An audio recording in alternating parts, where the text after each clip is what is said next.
Greater Jamaica was formed at a time where a disinvestment was taking place. The downtown was being surrounded by regional malls. A noose, if you will, an economic noose of regional malls was threatening the downtown, as was the uncertainty of demographic change. A plan was prepared, and it was done by a regional plan association who had a regional view. What RPA was looking for was subcenters, places where development could be concentrated appropriately rather than continue to allow urban sprawl. The first prototype of an urban subcenter was Jamaica. Jamaica was an aging downtown in central Queens. It had good transportation, but it had fallen from the hub of economic and social activity that it once had. So one of the first studies of the new second regional plan that RPA embarked on was a study called Jamaica Center, a center for the borough of Queens and for indeed all of Long Island. So one of the recommendations of the Jamaica Center report was the creation of a local development corporation, which became known as Greater Jamaica Development Corporation. There was a companion New York City effort, an Office of Jamaica Planning and Development that Mayor Lindsay established, and they set up a partnership between the two. To bring for the first time development and planning together under one roof. There used to be the city planning planned the city, the private sector did or didn't develop the city, chambers of commerce or borough presidents argued for a development here or a development there, but there's no entity concentrating on pulling these pieces together in a feasible way.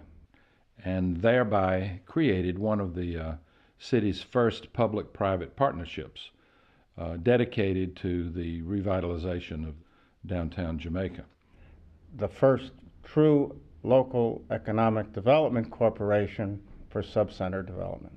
The case for Jamaica has been made many times based on its locational attributes and the opportunities for public purpose in realizing the potentials that those locational attributes have. Very valuable things for a community, and the basic thing was transportation. It's one of the things that was kind of a blot on Jamaica, was this elevator train down the main road. One of the things we wanted to do is eliminate it.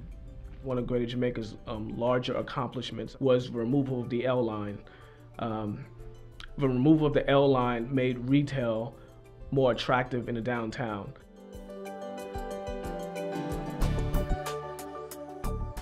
The Port Authority's really wonderful relationship with Greater Jamaica goes back to the early vision of a rail connection to Kennedy Airport and the revitalization of downtown Jamaica, and the early years of recognizing that Jamaica was inextricably tied to the Kennedy Airport and the airport industry. So when we were thinking about AirTrain, it wasn't just a transportation project, although that was key, it was also an economic development project. And for us to be connected to that international airport, which is a city in its own right, with some 40,000 people that work there, and growing, and that investment by the Port Authority of New York, New Jersey, is definitely a precursor of airport-related economic activity. Transportation moves people, but transportation really creates economic activity and wealth creates communities, and communities rebirth, take place, and you get an organic growth out of smart development that we were able to put together. There were many people who never thought AirTrain would happen, and it probably wouldn't have happened if there wasn't that larger theme to it, that if it was just seen as we're going to put a big guideway down the Van Wyck and there are going to be a lot of trains carrying people to Kennedy Airport, that doesn't really get to the heart of the project, and we probably would have never been able to take it through the city land use and approval process. So they saw it early, they created a vision for Greater Jamaica, and they allowed us to bring a transportation project as part of that effort. Well, a strong downtown is a place where when you go there, you can do a number of things on one trip. That's one thing that distinguishes downtowns from malls. Malls are essentially single-purpose places. You just shop there. In Jamaica, in downtown Jamaica, you can shop there. It's a shopping center or a shopping district, but you can also participate in the arts while you're shopping or while you're working if you work there. and you can also go to college, you can also go to the library.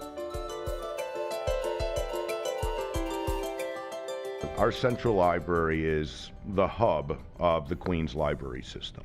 And we're in the midst of building our new Children's Library Discovery Center. And it's 21,000 square feet. It's adjacent to this library here. It was a nightclub for about 40 years next door. And it's a great example of changes in Jamaica. So downtowns have the advantages of multiple uses. The arts do a lot of things. They enrich people as individuals, and they offer them opportunities to express themselves and to be entertained. They also employ people, and they also generate collateral activities like restaurants or shopping or whatever. We have a wonderful park called King Park and a historic museum there, King Manor, and it represents a potential for culture and for cultural tourism, by the way, that Jamaica has, and it's unique to Jamaica. So Culture Builds Jamaica is prominent in our priority list of activities.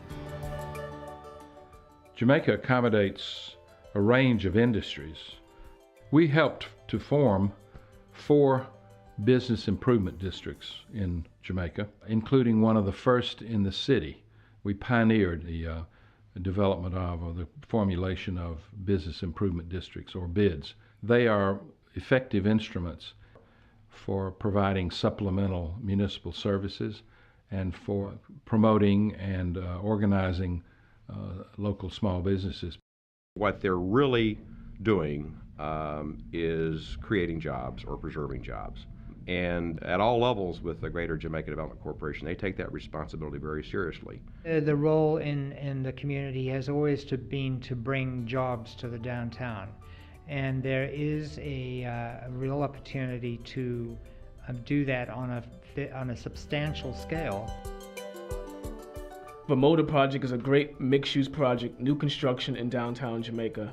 It consists of 346 units of housing, 50,000 square feet of retail, 500 below-grade parking spaces, and over 20,000 square feet of community space. The Motor Project sets the example in the downtown of what downtown Jamaica has to look forward to in the future. Much of the work that we do is bricks and mortar. It's physical. And sometimes we are misunderstood as being in the real estate business, when we're really in the venue business of creating places for people. Jamaica Market is our signature project. We developed it, we own, and we operate it. It's a meeting place. It's a place where people gather. It was enabled by seed money from the U.S. Economic Development Administration, which was matched by the city and 2 banks. Its development illustrates a really significant and successful partnership. Greater Jamaica's mission is community development. We call it placemaking. We want to make downtown Jamaica into a special place. Greater Jamaica has had a vision for a decade, if not longer now, that is becoming real, and I think that is such a transformative vision for Jamaica. Jamaica is beginning to be viewed in a positive way, that there are private investors who have begun to put money into this downtown. You could have Midtown, Downtown, Brooklyn, Long Island City, and then Jamaica as the major economic nodes for growth in the city in the 21st century, and that's what Greater Jamaica's done. The sort of table is set for a completely new growth in the downtown, and that's I think that's really the legacy. And something to look forward to will be the $100 million infrastructure project in the Supton corridor.